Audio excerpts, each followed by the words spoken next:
नमस्कार, जय हिंद साथियों। एक बार फिर से आप सबका बहुत बहुत स्वागत है। मैं दीपक कुमार साहू। सुकन्या समृद्धि योजना भारत सरकार की बहुत ही महत्वपूर्ण योजना है। बेटी बचाओ बेटी पढ़ाओ कार्यक्रम के तहत ये योजना शुरू की गई थी। 14 वर्ष तक इसमें पैसा जमा होता है और 21 वर्ष के बाद मैच्योरिटी होती है। बेटी की उम्र 10 वर्ष से कम होनी चाहिए और अधिकतम 2 बेटियों का इसमें खाता खुलता है। इसमें गरीब अमीर किसी भी धर्म का व्यक्ति, कितना भी गरीब हो अमीर हो, कोई भी खाता खुलवा सकता है। कोई भी भारतीय हो वही खाता खुलवाएगा।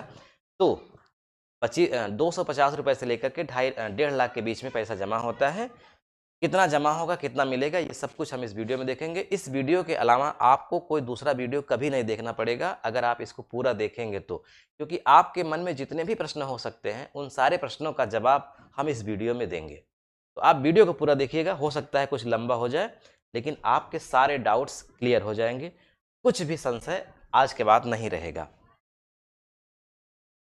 देखिए, सुकन्या समृद्धि योजना क्या है।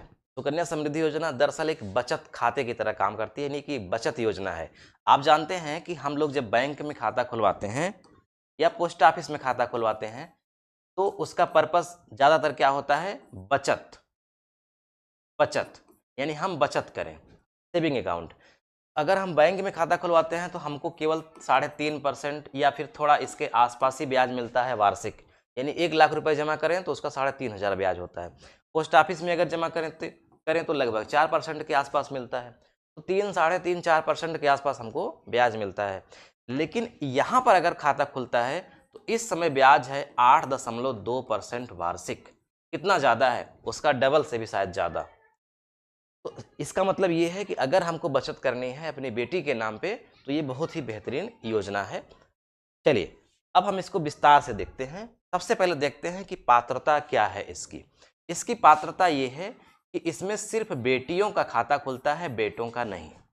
ठीक, सिर्फ बेटी का खाता खुलता है और उस बेटी की उम्र जो होती है वो 10 वर्ष से कम होनी चाहिए। यानी 10 वर्ष से कम उम्र हो, चाहे जितनी हो कम, यानी 1 दिन से लेकर के 10 वर्ष के बीच में। कितनी बेटी का खाता खुलता है? तो अधिकतम 2 बेटी, कभी कभी 3 बेटी भी हो सकती है, लेकिन उसके लिए शर्त है। शर्त क्या है? जैसे कोई माँ बाप हैं, उनकी 1 बेटी है, उसका उन्होंने खाता खुलवाया, उसके बाद फिर से जुड़वा 2 बेटियां हो गई। जब फिर से जुड़वा 2 बेटियां हो जाएंगी तो उन दोनों का खाता खुलेगा। अगर खुलवाना चाहेंगे माँ बाप तो 2 वो प्लस 1 ये, यानी कि 3 हो गई। लेकिन अगर पहले ही माँ बाप की, मतलब पहली ही डिलीवरी में 2 बेटियां जुड़वा हो गई तो उन दोनों का खाता खुलवा सकते हैं। फिर दूसरी बार चाहे 1 पैदा हो चाहे डबल हो, उनका खाता नहीं खुलेगा। अगर किसी के मान लीजिए 4-5 बेटी हैं तो 4-5 बेटियों का खाता वो नहीं खुलवा पाएंगे। खाता खुलेगा सिर्फ 2 बेटी का।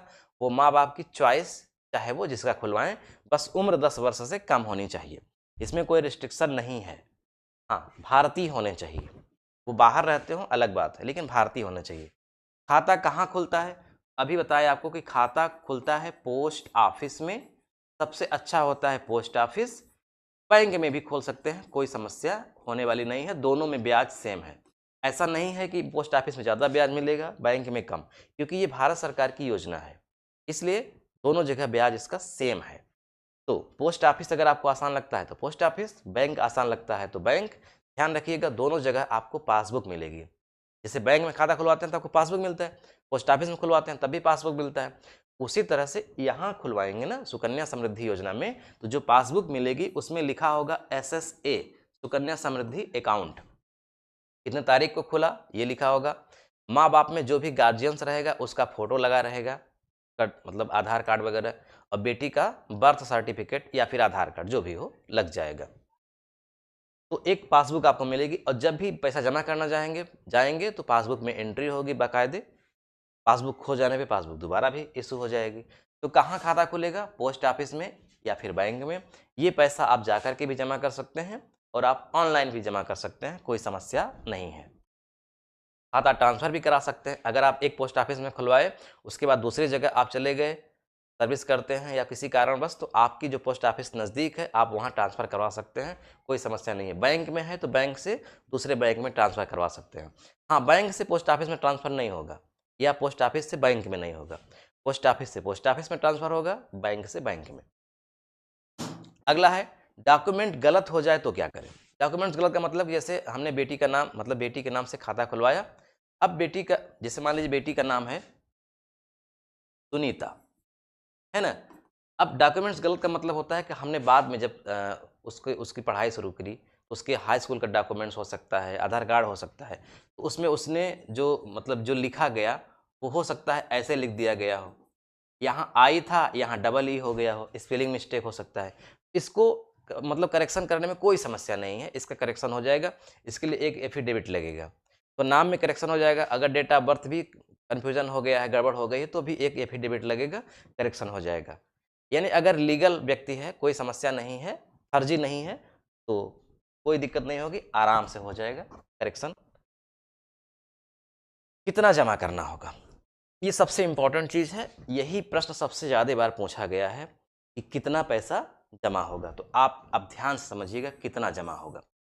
यहाँ पे जो बताया गया है वो ये बताया गया है कि 250 रुपए से लेकर के 1.5 लाख रुपए तक कोई भी व्यक्ति एक वर्ष में जमा कर सकता है। यानी एक वर्ष में आप कम से कम 250 रुपए जमा करेंगे तो भी आपका खाता चालू रहेगा, और अगर आप 1.5 लाख जमा करेंगे तो भी चालू रहेगा।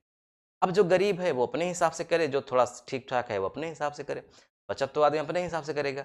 आप एक महीने भी कर मतलब 1000 भी कर सकते हैं, 2000, 3000, 4000, कुछ भी आप कर सकते हैं, लेकिन एक वर्ष में 1.5 लाख रुपए से ज़्यादा आप नहीं जमा कर सकते। क्यों क्यों ऐसा किया गया? ऐसा इसलिए किया गया क्योंकि यहाँ पे जो ब्याज दर है वो है वर्तमान में 8.2% वार्षिक। शुरुआत में जब 2014-15 में शुरुआत हुई थी इसकी, तो ब्याज दर था 9%। घटते घटते घटते घटते ये 7.6% में चला गया था, लेकिन अब फिर से बढ़ा है और 8.2% हो गया है। तो आग आप जो है बैंकों में अगर खाता खुलवाएंगे तो 3.5% या 4.25% के आसपास ब्याज मिलता है, पोस्ट ऑफिस में 4% ब्याज मिलता है, यहाँ 8.25% के आसपास ब्याज है, तो डबल है ब्याज, डबल से भी ज़्यादा है। तो लोग यहाँ पे ज़्यादा पैसा जमा करना चाहेंगे। जो अमीर लोग हैं वो 10-10 लाख, 1-1 करोड़ रुपए जमा कर सकते हैं ब्याज के चक्कर में। तो जो गरीबों के लिए योजना शुरू की गई थी उसका लक्ष्य तो अधूरा रह जाएगा। इसीलिए गवर्नमेंट ने ये मतलब प्लान बनाया कि हम 1.5 लाख रुपए से ज़्यादा लेंगे ही नहीं, कोई अमीर हो चाहे गरीब हो, कम से कम 250, अधिक से अधिक 1.5 लाख। अब प्रश्न ये उठता है कि हम कब जमा करें, मतलब महीने में जमा करें कि 2 महीने में कि 6 महीने में, कब जमा करें? इसकी कोई समय सीमा नहीं है। जैसे आप मान लीजिए आज की तारीख में आपने खाता खुलवाया और आपने जमा कर दिया 1000 रुपये आज की तारीख में, 1000 जमा कर दिया। अब आप अगले ही दिन जाओ फिर जमा कर दो, या 1 महीने बाद जाओ फिर जमा कर दो, या आप बिल्कुल भी मत जाओ, मत जमा करो, अगले साल जमा करना। क्योंकि आपने 1000 जमा कर दिया ना, मिनिमम तो 250 ही होता है, आपने तो 1000 जमा कर दिया है, तो ये पूरा 1 साल काम करेगा।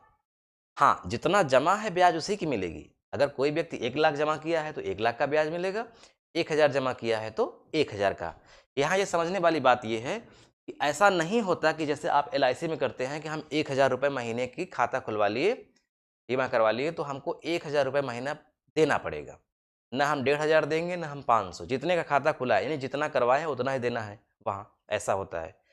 नहीं दे पाएँगे तो उसमें मतलब जुर्माना भी लगता है, बंद भी हो जाता है, फिर पेनल्टी देके चालू करानी पड़ती है। यहाँ ऐसे नहीं है, ये सिस्टम ही नहीं है कि आप महीने में जमा करिए। लिखा ही नहीं जाएगा कि आप महीने में जमा करोगे कि 6 महीने में कि 3 महीने में कि 1 साल में, क्योंकि ये बचत खाते की तरह काम करता है ना। जब आपको समय मिले तब आप जाके जमा करिए। आप रोज़ भी जाके जमा कर सकते हैं, 1 महीने बाद करिए, 2 महीने बाद करिए, ना करिए, कोई समस्या नहीं है। सिर्फ ये देखा जाएगा कि 1 साल के भीतर कितना आपने जमा किया है। तो कम से कम 250 होना चाहिए, और इससे बढ़ते-बढ़ते अधिक से अधिक 1.5 लाख। क्लियर हो गई बात? इकट्ठा भी कर सकते हैं, थोड़ा-थोड़ा भी कर सकते हैं। हाँ, जैसे-जैसे जमा करेंगे वैसे-वैसे आपको ब्याज मिलता रहेगा। अगली बात देखते हैं कि कब तक जमा होगा। तो इसमें बताया गया है कि 14 वर्ष तक जमा होगा। आज की तारीख में खाता खुलेगा तो आज से 14 वर्ष यानी कि 15वें वर्ष तक जमा करना पड़ेगा। 14 वर्ष तक जमा करना पड़ेगा और उसके बाद 7 वर्ष तक रुकना पड़ेगा। 14 वर्ष तक जमा करने के बाद रुक जाइए 7 वर्ष तक, और 21 वर्ष जैसे ही हो जाएगा तो क्या हो जाएगा, मैच्योरिटी, यानी पूरा पैसा आपको ब्याज सहित मिलेगा। उदाहरण के लिए जैसे मैं आज की ही वर्ष लिख देता हूँ, 2024 लगा है, कोई व्यक्ति आज खाता खुलवाता है तो 14 वर्ष तक जमा करेगा तो टोटल कितना हो जाएगा, 448, यानी कि 2038। 2038 तक वो पैसा जमा करेगा। फिर उसके 7 साल तक उसको रुकना पड़ेगा, 8 7 15, यानी कि 2045। 2045 में उसको पूरा पैसा मिलेगा, 2045 में मिलेगा। अब एक चीज़ और समझ लीजिए, यहीं पे मैं आपको बता देता हूँ। जैसे बेटी की उम्र, किसी के बेटी की उम्र है 1 वर्ष, तब खाता खुला, और मान लीजिए किसी की बेटी की उम्र है 9 वर्ष, तब खाता खुला। तो यहाँ पे ये समझना है कि ये खाता खुलने की तारीख से देखा गया है। जिस दिन आप खाता खुलवाएंगे उस दिन से 14 वर्ष तक जमा करना है। ऐसा नहीं है कि बेटी 14 वर्ष की हो जाए तब तक जमा करना है, नहीं। जैसे 1 वर्ष की बेटी है तो खाता खुला तो 14 वर्ष तक जमा हुआ, तो इसका मतलब बेटी की उम्र कितनी हो गई? 15 वर्ष। यानी जब बेटी की उम्र 15 वर्ष हो गई तब तक पैसा जमा करना पड़ा, और अगले 7 वर्ष तक रुकना पड़ा। इसका मतलब जब बेटी 22 वर्ष की हुई तब मेच्योरिटी हुई। लेकिन अगर यहाँ 9 वर्ष की बेटी का खाता खुलता है तो 14 वर्ष तक जमा करेंगे, तो 14 9, यानी कि जब बेटी 23 वर्ष की हो जाएगी तब तक पैसा जमा करना पड़ेगा, और उसके बाद 7 साल तक रुकेंगे तो आएगा 30। यानी यहाँ पे बेटी जब 30 वर्ष की होगी, ठीक है, 30 वर्ष की ना, 9 4 13 7, हाँ 30 वर्ष की होगी तब पैसा। अब यहाँ पे एक पंगा है, एक समस्या ये है, इस मिशन का, इस योजना का लक्ष्य ये है कि बेटी की पढ़ाई के लिए पैसा मिले या फिर बेटी के विवाह के लिए पैसा मिले। तो 30 वर्ष की अगर बेटी हो गई तो क्या हम 30 वर्ष तक रुकें? क्योंकि 30 वर्ष के पहले पैसा मिलेगा नहीं, तो क्या हम उसका विवाह 30 वर्ष के बाद करें? तो ऐसा नहीं है। इसीलिए इसमें यह कहा गया कि जैसे ही बेटी की उम्र 18 वर्ष पूरी हो जाएगी, जैसे 9 वर्ष की बेटी थी तो 9 वर्ष के बाद 18 वर्ष की हो जाएगी, और अगर 1 वर्ष की बेटी थी तो 17 वर्ष के बाद 18 वर्ष की पूरी होगी। यानी जब खाता खुला उससे मतलब नहीं है, जब बेटी की उम्र 18 वर्ष हो गई तो उस बेटी के नाम से खाते में जितना भी पैसा जमा है उसका ब्याज सहित जोड़ करके, अगर उसकी पढ़ाई के लिए निकाल रहे हैं तो आधा पैसा निकाल सकते हैं। उदाहरण के लिए 10 लाख रुपए अकाउंट में अगर हो गया है तो 5 लाख रुपए आप पढ़ाई के लिए उसके निकाल सकते हैं जब बेटी की उम्र 18 वर्ष प्लस हो गई तो।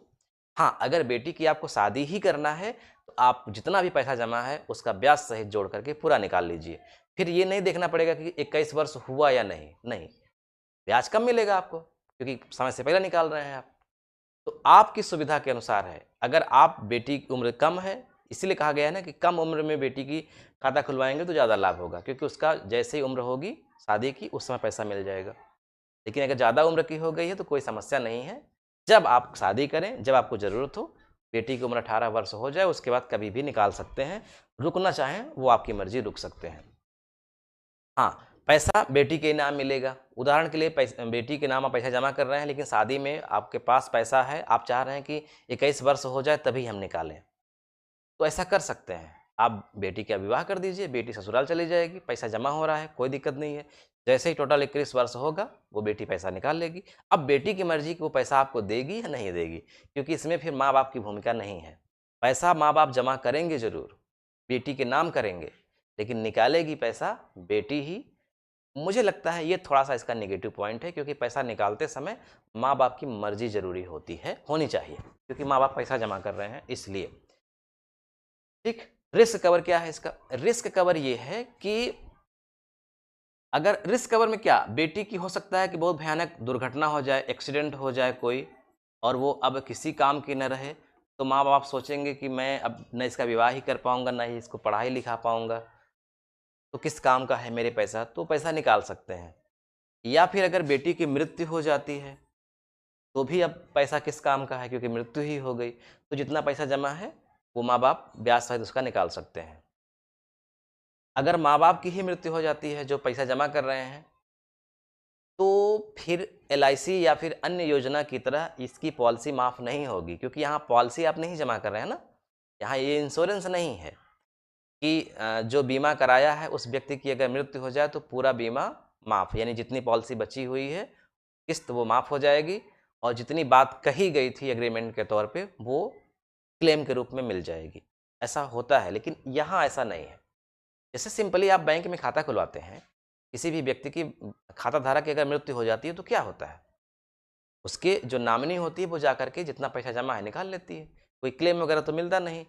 या फिर वो ये नहीं कह सकते ना कि मैं हर महीने 5,000 जमा कर रहा था तो उनकी मृत्यु हो गई तो 5,000 के हिसाब से 25 साल तक के लिए पैसा जमा करके बैंक दे, ऐसा कुछ नहीं है, क्योंकि इसमें फिक्स नहीं है। यानी माँ बाप की मृत्यु होने पर वो जो खाता है उसमें अगर कोई पैसा जमा करेगा तो वो चालू रहेगा, अन्यथा जितना जमा है केवल उतना ही बेटी 18 वर्ष के बाद या 21 वर्ष के बाद वो निकाल पाएगी। यहाँ ये नहीं है कि मृत्यु होने पर जितनी बात कही गई है उतना आपको मिलेगा, जितना जमा है उतना ही मिलेगा। अब देखिए हम यहाँ देखते हैं क्या सुधार की आवश्यकता है। सुधार की आवश्यकता भी हम चर्चा ही कर दी। सुधार की आवश्यकता यही है कि जब पैसा निकालते हैं यानी कि मेच्योरिटी के समय माँ बाप की मर्जी होनी चाहिए। ये मेरा खुद का मत है, हो सकता है सही ना हो, लेकिन मेरा ये खुद का मत है। जब बेटी पैसा निकाले तो माँ बाप अगर उपस्थित हैं, मतलब जीवित हैं अगर, तो उनकी उपस्थिति अनिवार्य है। बस इसके अलावा अगर गवर्नमेंट चाहे, सरकार चाहे तो ये काम ये भी कर सकती है कि जैसे माँ बाप अगर मान लीजिए कोई 5,000 महीना जमा कर रहा है, 5,000 रुपये महीना, हालांकि उसमें लिखा तो जाएगा नहीं कि 5,000 जमा कर रहे हैं, लेकिन फिर भी उसने एक नियम बना लिया और लगभग ये 3 साल तक प्रोसेस चला कि 5,000 हर महीने वो जमा किया, 1 साल में 60,000 जमा किया, 3 साल में 1,80,000 जमा हो गया। उसके बाद जमा करने वाले की मृत्यु हो जाती है तो गवर्नमेंट 14 साल तक उस 5,000 के हिसाब से उसका क्लेम बनाए, यानी कि वो जमा करे खाते में और निश्चित समय के बाद पैसा मिले। ऐसा गवर्नमेंट कर सकती है, हाँ, लेकिन इसके लिए 3 साल तक चलना चाहिए। अगर कोई 2,000 महीने जमा कर रहा है तो उस 2,000 के हिसाब से गवर्नमेंट निश्चित करे। 1,000 कोई जमा कर रहा है तो 1,000 के हिसाब से, 1.5 लाख सालाना जमा कर रहा है तो 1.5 लाख के हिसाब से। ये मेरा खुद का ऐसा अनुभव है। आप कमेंट करके बताइएगा कि क्या ये सही सुझाव है हमारा भारत सरकार को, ऐसा होना चाहिए। क्योंकि गरीब लोग चाहते हैं ना कि सिक्योरिटी भी हो, हम जमा करें। क्योंकि इसमें एक चीज़ और है, सेविंग अकाउंट में क्या होता है कि जो पैसा आप जमा कर रहे हैं आपको जब भी ज़रूरत पड़ेगी आप निकाल लेंगे, यहाँ आप निकाल नहीं पाएंगे। यानी आपका जमा किया हुआ पैसा कौन यूज़ कर रहा है? भारत सरकार यूज़ कर रही है ना। तो भारत सरकार की जिम्मेदारी बनती है कि वो एक सिक्योरिटी आपको दे कि अगर आपकी कोई भी मतलब घटना घट जाती है तो वो किस्त माफ़ कर दे। किस्त का मतलब जो आप जमा कर रहे हैं वो सरकार जमा करे और उतना लाभ आपको मिले। ये कुछ इसमें सुधार की आवश्यकता है। इसमें डॉक्यूमेंट्स क्या-क्या लगता है? इसमें डॉक्यूमेंट्स ये लगता है कि जो बेटी का खाता खुलता है उसका आधार कार्ड होना चाहिए। अगर आधार कार्ड नहीं बना है तो उसका बर्थ सर्टिफिकेट यानी जन्म प्रमाण पत्र। बर्थ सर्टिफिकेट के बिना खाता नहीं खुलेगा यहाँ पे। और जो माँ या बाप, एक ही इसमें गार्जियंस बनेंगे। अगर पिता गार्जियंस बनते हैं तो पिता का फोटो, सिग्नेचर, उनका आधार कार्ड, ये सब लगेगा। माँ बनती है तो माँ का, बस। इसके अलावा कुछ नहीं है। उदाहरण देख लेते हैं कि कितना जमा करें तो कितना मिले। जैसे मैं एग्जाम्पल लेता हूँ 5,000 रुपये महीने का। मैं आपको बार बार कह रहा हूँ कि इसमें लिखा नहीं जाता कि आप महीने जमा करेंगे, वो आप अपनी सुविधा के अनुसार कर रहे हैं। अगर आप 5,000 रुपये महीने जमा कर रहे हैं मंथली, एक महीने में, तो यकीनन ये 12 महीने यानी 1 साल में हो जाएगा 60,000 रुपये। हो गया 60,000। और आप 14 साल या 15 साल तक जमा किए, मान लीजिए 15 साल तक जमा किए। 15 साल क्यों? क्योंकि पहली बार जब आप खाता खुलवाएंगे ना तब भी आप जमा करेंगे और फिर अगले बार 1 साल के भीतर फिर से जमा कर देंगे। इस तरह एक बढ़ जाता है। और वैसे भी आप चाहे जितनी बार जमा करिए ना, समस्या क्या है? 1.5 लाख से ज़्यादा सालाना नहीं होना चाहिए। 1 साल में 1.5 लाख ज़्यादा नहीं जमा कर सकते। तो इस तरह से आप 15 किस्त भी कर सकते हैं 60,000 के हिसाब से। तो अगर 15 किस्त हो गई 60,000 के हिसाब से तो कितना हो गया? 9 लाख। यानी कोई भी व्यक्ति 9 लाख रुपए जमा कर दिया 14 साल में, 15 वार्षिक किस्त के हिसाब से, तो 9 लाख रुपए जमा हो गए। अगर 9 लाख रुपए जमा हो गया तो फिर 7 साल रुकना पड़ेगा। तो आप इसमें क्या काम करिए, 9 में बस 2.8 का या 7 का, ये तो ब्याज के हिसाब से घटता बढ़ता रहता है, यानी कि मतलब ये गुना है।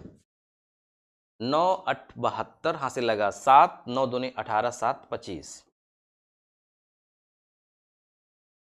ये आएगा आपका 25 लाख, 25.25 लाख के आसपास मिलेगा। यानी 9 लाख जमा होगा तो 25 लाख के आसपास मिलेगा।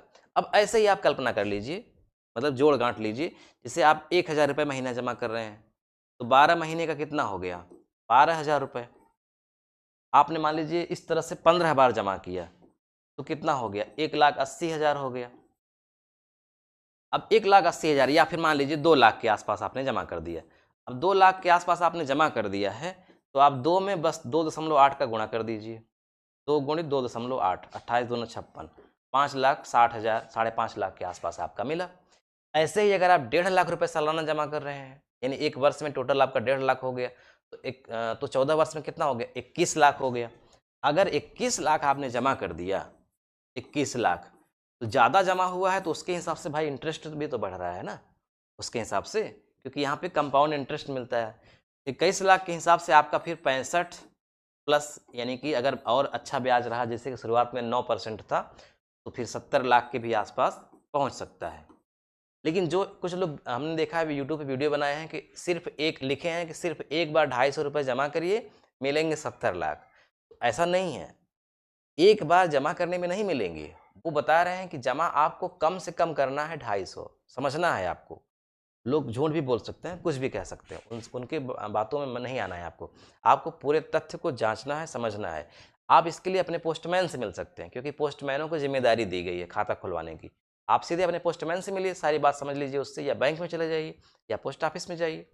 तो आपको सिर्फ एक बार नहीं, आपको 14 वर्ष तक जमा करना है, तब मिलेगा। और फिर बताए रिस्क कवर इसका कोई है नहीं। बेटी की मृत्यु हो जाती है तभी आप निकाल सकते हैं। माँ बाप की मृत्यु होने पर पैसा बेटी उसकी मर्जी से, कोई किसी से जमा करवाए या खुद जमा करे या फिर निकाल ले, वो उस पर डिपेंड करता है। बस यहीं तक। वीडियो कैसा लगा कमेंट करके आप बताइएगा। हमने अपने तरफ से पूरी बात आपको समझाने की कोशिश की है। फिर भी अगर कोई बात छूट गई है तो आप कमेंट बॉक्स में लिख के पूछ सकते हैं, आपका उत्तर हम जरूर देंगे, आपको निराश नहीं करेंगे। इस वीडियो को अधिक से अधिक अपने दोस्तों में, मित्रों में शेयर करिए, ताकि अधिक से अधिक लोग इसको देख करके अच्छा लाभ प्राप्त कर सकें। और अगर आप